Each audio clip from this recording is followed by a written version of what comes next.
What's the word, YouTube, man? I'm back with another video. Today we got serious history.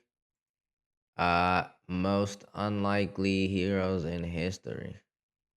Close this shit out real quick. Let's go ahead and get into it. Going over the most unlikely heroes in history. John Paul Jones. It's 1768 and disaster has struck the Scottish trading vessel John. On its way back to Scotland, the ship's captain and first mate both died of yellow fever, and now the crew have found themselves without a leader in the middle of the Atlantic Ocean. With no one wanting to take charge, the crew votes for a 21-year-old sailor named John Paul to take command, and against all odds, the young man's able to bring the ship home. My fault, but imagine dying from a fever, bro. I'd be fucking mad as hell if I died from a fucking fever. The owners of the ship, expecting a total loss, are amazed that their crew and cargo were saved by such a young man and give him his own ship to command as a reward. Seemingly overnight, John Paul's life had changed forever, but he would soon find out that being a captain was much harder than he expected. On just his second voyage, John Paul finds himself dealing with a mutiny against his crew over wages. Being so young and eager to assert his authority, he finds the leader of the group and begins flogging him as punishment. Be grateful you even get paid what you get, and that goes the same for all of you. Damn. Sir, I think he's dead. Uh-oh. The leader of the mutiny wasn't actually dead, but he did die a few weeks later, which gets John Paul arrested for involvement in his death. He makes bail, but leaves Scotland to captain a London-registered trading ship and heads off to Tobago. But his old habits die hard, and the new crew mutinies against him. And this time, he kills the leader of the rebellion with a sword. Damn. Now a murderer, John Paul abandons his ship and runs away to the American colonies and ends up in Virginia. There, he changes his name to John Paul Jones and decides to lay low. Yeah, Though he always had believed he was destined for greatness, he had at last accepted this was probably not his fate. Yeah. But everything changes in April of 1775 when British forces clash with rebel colonists at the Battle of Lexington, sparking the American War for Independence. There was no turning back from what was later called the shot heard round the world, and within a month, thousands of British troops pour into the colonies. The newly formed Continental Navy puts out calls for experienced sailors to join the fight to help defend the American coast, and former ship captain John Paul volunteers for service. Now, I think it's important to understand just what our guy John Paul Jones and the rest of the Continental Navy was up against. The colonies had a few dozen ships in their fleet, made up of mostly converted merchant and fishing vessels, and these men had the unenviable task of going up against the most powerful navy in the world, who had hundreds of warships at their disposal. Trying to engage the British in a direct battle would have been instant death, so instead, the Continental Navy focuses on raiding merchant and supply ships, ports, and prisons. John Paul takes to this unconventional warfare like a duck to water, and he soon rises through the ranks, and by the end of 1776, he's made a captain with command of his own ship. But the ship John Paul is given is a sloop, and he's constantly passed over for command of the bigger, more powerful warships. He begins to make a stink about it, and eventually he gets so annoying that the higher-ups tell him to take his ship, the USS Ranger, to France to, quote, do things that help the American war effort. Basically, they were just trying to get rid of him. And so, on November 1st, 1777, with no clear orders and a chip on his shoulder, John Paul set sail for the Old World. Upon arrival in France, the captain meets Benjamin Franklin, who was serving as one of America's ambassadors. Franklin also initially found I think I know this story.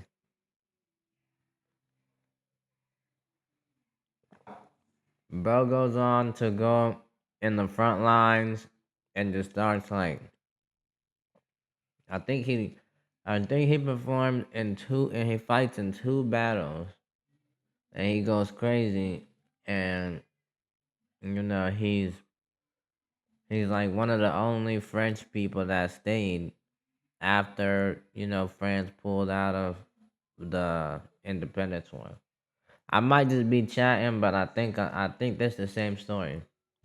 Found John Paul to be arrogant and kind of annoying, but over time, they became friends. John Paul was fearless and had bold plans on how to take the fight to the British, and soon he proved he was exactly what an underdog Continental Navy needed.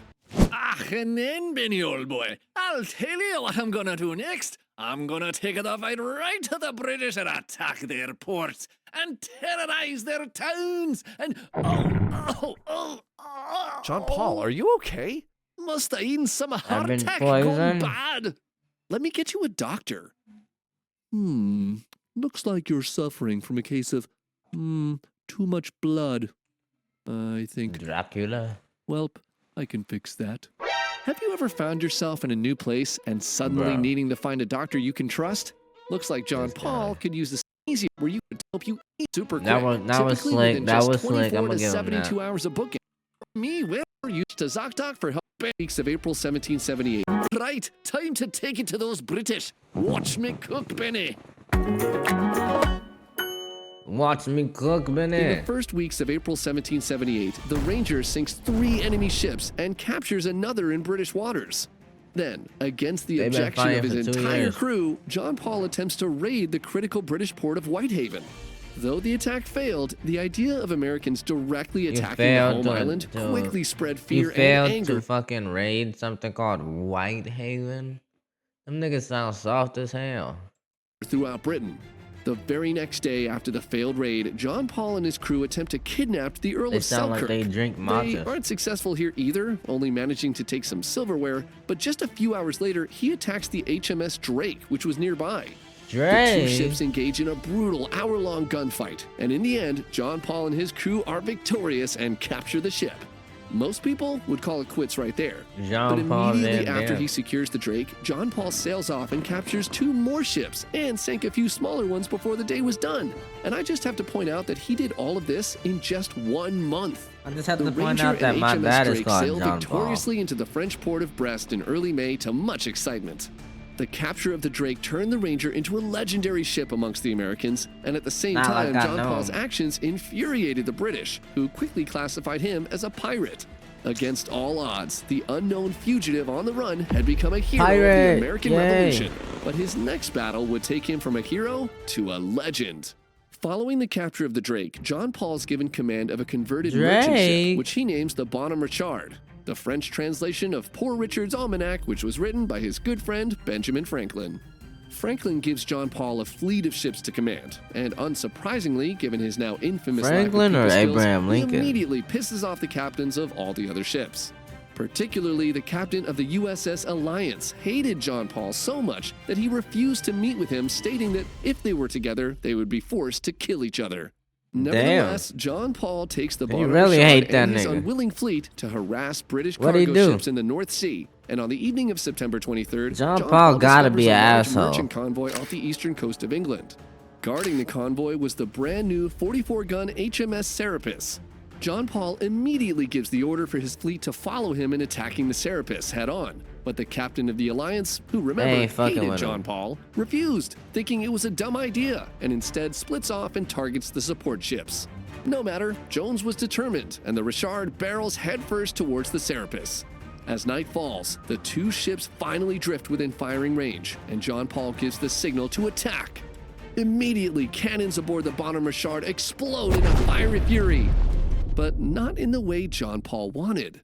These See, niggas blew wanting some themselves bigger guns up. than the French had initially given him, John Paul had purchased some at a discount from a scrapyard. Well, turns out these cannons were in the scrapyard for a reason, and many of them Tough. exploded on their first use, killing many of John Paul's gunners. The Serapis, on the other hand, had no such issue, and began Yeah, they unloading a gon' heavy barrage boom into the y'all now niggas. smoking GG. Bonhomme Richard. Seeing his crew begin to panic, John Paul rushes to one of the few remaining cannons and begins desperately firing it at the British ship. He realizes that if things continue this way, they'll all be blown to bits. He needs to do Bail something ship. and quick, so Bail. he shouts for his men to prepare to board and gives the command to ram the ship. The Bonhomme Richard crashes headfirst into Oh, the they stern of the just, they, Serapis. oh, okay. The British captain, He's seeing the pushing. ravaged American He's ship up close, pushing solo mockingly squad. shouts, "Ha! Are you surrendering?" To which You John stupid Paul as shouts fuck. back, "I have not yet begun to fight." The ships detach, and again the How you Serapis know what he unloads said, another nigga? lethal barrage into the Richard, punching massive holes below its waterline. The situation aboard the American ship turns desperate. The Richard is taking on water fast, and between shots of his own cannon and pistol, John Paul orders for another attempt to bring the ship within boarding range. Just when all hope looks lost for John Paul, rigging on the two ships become intertwined and they slam into each other broadside to broadside. Now, yeah, unable y'all to puss escape, ass the British boys fire ain't their ready for cannons this. directly into the The Richard, real blasting Jesus more coming holes through. the sinking ship. John Paul Hop sends on his the men other up the mast side. with grape shot and grenades and orders them to begin picking off the British sailors on deck. The Americans that's are barely W holding on strats. when suddenly things get even worse. A Cannon fire storm. rings out in the distance and shells rock the bottom Richard. Fueled by an equal hatred of the British and John Paul, the captain of the dude USS spun Alliance back had on begun his firing own on both niggas. ships, trying to take two birds out with one stone. Hey, Things were now dire for the I can't say Americans I as the blame him. I British would've did the continued to same fire on shit. them, preventing them if from I boarding. seen, But in the if I chaos, seen a one of the general I sailors don't who fuck John Paul had with, ordered I up see a nigga I don't fuck with out in battle, and he out there going outside, and I see the enemy is also on its last leg. I'm gonna be like, shit, I'm gonna just come out take both of y'all niggas. Yes, sir, I'm up. the mast, crawls to the end of the I can't yardarm even blame unnoticed with a buddy. handful of grenades. As he That peered shit just down onto smart. the deck of the Serapis, he spots a small hatch, and he begins to try to throw grenades into it. He misses on his first few attempts, but finally scores a direct hit. And In the boom. blink of an eye, a huge explosion erupts from every porthole and hatch on the British ship, and sailors are sent flying into the air as the Serapis sir, catches on he got fire. their gas. The lucky grenade had ignited a gunpowder reserve and killed over 20 men. The And in an gunpowder, instant, the yeah. outcome of the battle is now a toss-up. With both ships heavily damaged, the British and American sailors charge each other, and But melee them other combat niggas breaks ain't out on built both like decks. that. The glint The of swords and Ameri- musket fire illuminate the battle for spectators The watching Americans from the not shore. built like that. Under increasing pressure, some aboard John Paul's ship attempt to surrender, and according to some accounts, he shoots them for treason. I The told crews you them continue niggas to ain't fight built for like over that. An hour until the British captain Only finally him. breaks. He pulls down his ship's flag and steps aboard the Bonhomme Richard. He then walks to John Paul and personally delivers it and his sword and surrenders. And then I Though the still Bonhomme cut that Richard nigga was head damaged off, beyond repair bitch. and sank the following day, John Paul Jones proved that the Continental Navy could challenge the best the British Navy had to offer. His victory inspired the French to increase their support to the struggling colonies, and when he returned to France, King Louis XVI made him a knight, and he was King awarded Louis a medal for his Vuitton. valiant service by the new American government. Though he died in relative obscurity, probably related to his piss-poor people skills, John Paul Jones is considered a hero in the U.S. today and widely recognized as the father of the American Navy. Desmond Doss. It's the late 1920s in Lynchburg, Virginia, and a young boy named Desmond W. Doss and his Desmond. family are finishing up a meal at his uncle's home. His father and uncle had begun discussing some boring topics, so Desmond leaves the table with his mom to go to the living room as the two men continue to drink And then together. boom, a nuke The night goes explodes on, outside. and Desmond can hear the conversation in the dining room slowly becoming louder and more heated. His father and Hitler? uncle throw back more shots, and they begin Is his slurring dad their Hitler? words and shouting insults at each other. The argument between the two men becomes so loud that a neighbor had called the police, and soon the blare Damn. of sirens could be heard in the distance. What they arguing Desmond and his about? mother walk into the dining room to tell the men to settle down. But as they step through the doorway, they watch in horror as his father slams his fist on the table, stands, and draws his pistol. Desmond check, watches as his boom. father menacingly points his gun directly at his uncle Does he as shoot? his mother bolts in between the two men. The Does he police shoot are on his their way, wife? she says as she grabs the pistol from her husband's hand and tosses it to her son. Hide that gun! Desmond bolts out of the house and runs as fast as he Desmond can shoots back home. him. He hides the gun and races back to his uncle's house just in time to see his father being arrested. As he watches Did the he police kill him? load Did he his kill father his into a black brother? paddy wagon, Desmond's mind races with thoughts. His mother had raised him as a strict Seventh-day Adventist, and he knew the Bible well. He thought of the story of Cain and Abel and realized that if his mother had not stepped in at that moment, his father would also have killed his own brother. How could anyone do that? He probably still did The it. sixth Go look in commandment the says, house. Thou shalt not kill. In that moment, Desmond Doss swears he will never touch a gun again, a decision that would one day turn him into one of the most unlikeliest heroes in military history. Wow, December you 7th, went out to war 1941 without was a touching day a that gun? shocked Who the you think nation. you is, The boy? Empire of Japan launched a Spider-Man? surprise attack on the U.S. naval base at Pearl Harbor, Captain Hawaii, America with the plunging shield the on United me? States headfirst into World War II. In the days that followed the bombing of Oopsie. Oopsies, made a oopsie. $100,000 oops made me loopy. I ain't a killer, but don't push me. I wanna have a ton of nigga guts in a soup, man. join the war.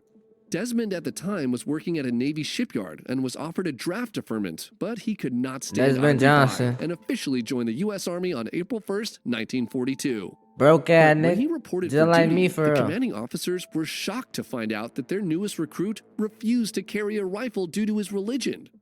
Desmond applies to work as a combat medic, but wanting to get rid of him, the Army officially designated him as a conscientious objector, and they send him to join a rifle company thinking this would break him and make him quit on his own.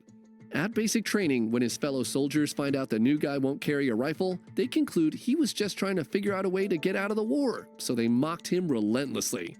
They threw boots at his head while he said his nightly prayers and threatened to shoot him themselves if they were ever deployed together.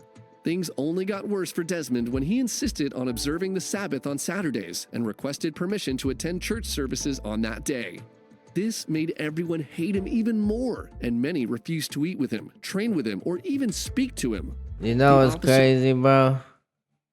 I could see this happening. I literally my whole life I was in the same religion as bro. My mom like when I told my mom I was gonna be joining the Marines, cause I had plans on joining the Marines at some point. When I told my mom I was joining the Marines, she looked at me like I was insane, and she was like, "So you're gonna be killing people? And what about on Saturdays? You're gonna be doing military workouts on Saturdays and going out to war on Saturdays?" I'm like, "Yeah, I guess." I'm like, "I'm not going to war, Mom." And with Saturdays it can't be helped. I have to do the workouts in the boot camp. But once I'm after boot camp, I don't have to work on weekends. That's what I told her. And she's just like, "I'm not gonna stop you from what you're doing, but I don't support it personally." Eventually gave up trying to make Desmond quit and reassigned him to the 77th Infantry Division as a combat medic.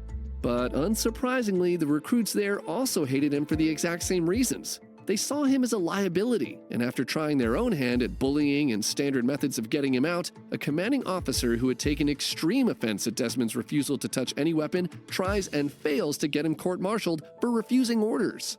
But as horrible an experience as basic training was, Desmond endures, and eventually he and the rest of his division are shipped out to fight in the Why Pacific did he Theater go in to March of war if he doesn't- if 1944. he's a Armed pacifist, only though? with a Bible, Desmond would soon prove every man who had called him a coward dead wrong. The 77th Infantry Division lands on the shores of Guam in May, and immediately Desmond is given a Is close this look D-Day? at hell on earth. The Japanese attack without mercy, and American casualties quickly begin to pile up. As enemy bullets whizzed past and mortar shells exploded around him, Desmond ran headfirst into battle to treat fallen comrades and carry them to safety. Against orders, he begins crawling into no man's land at night, searching for the injured and dragging fellow soldiers back to camp, saving many of their lives. In engagements in Guam and the Philippines, Desmond again and again fearlessly charges into battle unarmed and brings back wounded soldiers to safety, and soon stories of his heroism spreads throughout the entire battalion. By the time he left Leyte, Desmond had earned 2 Bronze Stars with a V device for exceptional valor. But as bad as the fighting had been so far, the 77th had no idea they would soon participate in one of the most bloody battles in World War II as they sailed toward the island of Okinawa. In May 1945, the Japanese troops were fiercely defending their last stronghold before their main islands, and as Desmond and his unit arrived to relieve the 96th Infantry Battalion, they were greeted with trucks stacked to the brim with dead American soldiers. The mud on the battlefields was stained red from days of brutal combat, and these sights shocked the 77th as they proceeded to the area that had stalled the previous company's progress, a 300-foot escarpment that the Americans had nicknamed Hacksaw Ridge. The Japanese had spent years fortifying the cliff with an intricate network of tunnels, Hacksaw bunkers, Ridge, and like the firing movie? positions. Wave after wave of soldiers attempted to take the ridge, but were driven back nightly by the Japanese. Machine gun fire from the defenders was so intense that the rounds sawed men in half, and 8 company damn. commanders died in less than 36 hours trying to take the escarpment.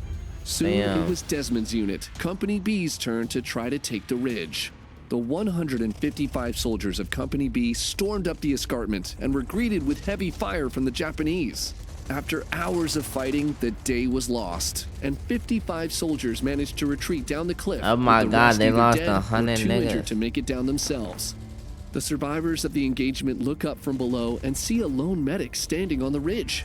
With bullets flying all around him, Desmond Doss charged into the battlefield and dragged men back to the cliff and lowered them down to safety.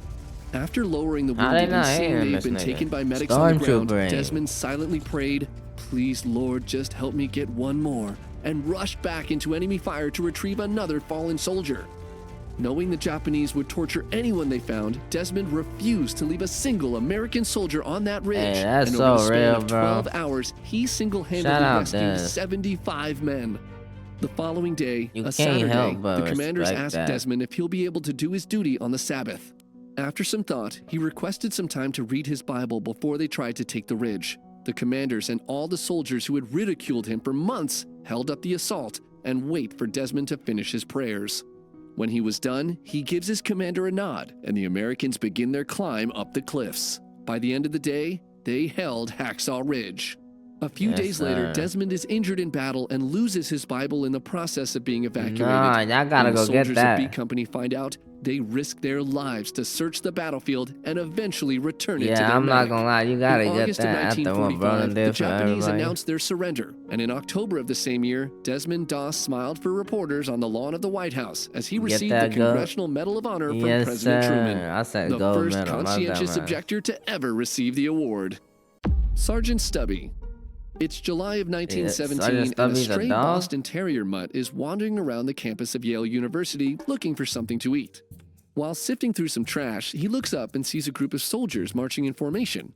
Curious, he follows them to a military training camp that had been built on the school's football field. The dog wanders into camp and watches as the men go through their exercises. One of the soldiers notices him and walks over and pets him on the head.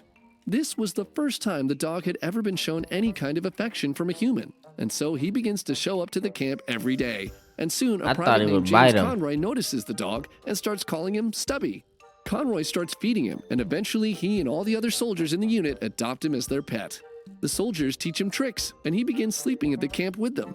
In just a few short months, the dog went from roaming the streets to having a name, a family, and a home. But one chilly October morning, a nervous Private Conroy scoops Stubby up and quickly pulls him into his overcoat. Stubby doesn't know what's going on, and when Conroy finally lets him free, he finds himself on the deck of a huge ship. It turns out the soldiers who were training at Yale were now being deployed as one of the first National Guard units to fight in the Great War.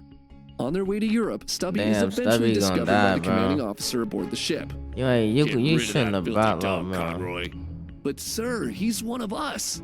He is not.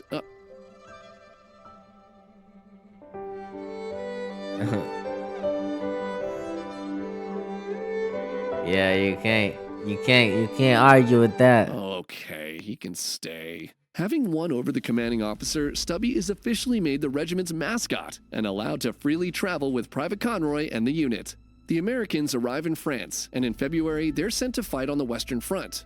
Though things are initially quiet, everything changes in February of 1918 when the Germans begin to use chemical warfare on the American positions, and Stubby Stubby is said nearly first? killed by a Nope. gas attack. Though he recovered, he never forgot the smell of the gas that almost did him in, and he would quickly become an early warning system for incoming gas Okay, attacks, yeah, there we barking go. at the first scent of danger. By March, the relative quiet Stubby and the American Expeditionary Force had enjoyed was completely shattered as the Germans launched their spring offensive. Shells begin raining down on the Americans, and firefights break out day and night. As he watches Conroy Is my fire boy his not rifle, gonna go Stubby deaf? hears loud whistling overhead. He looks around at his fellow soldiers, but they don't seem to hear anything in the chaos. He jumps up, barking at Conroy, biting his leg and pulling him towards cover. Stubby runs to the next soldier and continues pulling people towards shelter until all of the unit realize what he's doing. Artillery shells soon rain down all around The them. bomb. Stubby had saved their lives. A first for the brave dog, but definitely not the last. By April, the Americans have the Germans on the run, and Stubby follows Conroy into no man's land as the Americans push towards the enemy lines. But as they advance forward, a retreating German soldier throws a grenade that finds its way right next to their position. It explodes near Stubby, and shrapnel my digs deep God. into his legs and chest. Conroy frantically rushes Stubby to the field hospital where the doctors are able to save his life. While recovering from his wounds, he wandered the field hospital, visiting fellow soldiers, performing the tricks they taught him to cheer them up. Soon, Stubby Shout returns out to the front Stubby. lines, and Yeah. he quickly begins demonstrating a Stubby new skill more of real finding than wounded these soldiers niggas, man. and barking to bring medics to treat them. Night after night, he runs out into danger and helps to find and rescue dozens of wounded soldiers. One night, as Stubby was heading out to search for more wounded, he runs into a man he had never seen before in the American trenches. The man begins trying to call to Stubby, but he steps back and begins barking That boy a op, boy. He could smell it. and snarling at the stranger. His hair stands up on his neck and he bares his teeth. Nearby soldiers hear him and walk over to check out what's going on. In an instant, the man turns to run. Stubby leaps forward, sinking his teeth into his leg and knocking him face down into the thick mud. The American soldiers arrive and find an iron cross pin on the stranger. Stubby had single-handedly found and captured a German I spy. spy. For this, the command officer nominates Stubby for the rank of sergeant, which everyone begins calling him, but he never officially receives the rank because, well, he He's was a not dog. officially in the. When some local French women hear about the hero dog's exploits, they knit him a small uniform, which he wears proudly. Conroy Yay. pins his rank and 2 wound stripes onto the jacket, along with a French campaign medal and the Iron Cross taken from the German spy he'd captured. Stubby would fight alongside Private Conroy and the rest of the American Expeditionary Force until the end of the war, and against all odds, the pair if would he survive made the it out conflict alive? and make it back to the What? States where they were welcomed as heroes. Shout out Stubby that would go nigga. on to meet 3 U.S. presidents and go down in history as the most decorated American animal in World War I. After Hey, the war, shout out Stubby lived Stubby. out the rest of his life with Conroy and went with him to My law niggas school at tryna be Georgetown like University, Stubby, where dawg. he became the football team's mascot. As if he already hadn't accomplished enough in his short life, during halftime breaks at home games, Stubby would rush out onto the field and nudge a football around to entertain fans, creating one of the first ever documented halftime shows in history. All in all, Hey. not too bad for a stray mutt from Connecticut. They too busy talking about Bad Bunny Super Bowl performance. Nigga. Y'all seen Stubby's Super Bowl performance? Shit was better than Michael Jackson's. Alright, man, that's it for the video. If you liked it, hit the like button, hit the subscribe button, comment down below what I should do next. And I'm out.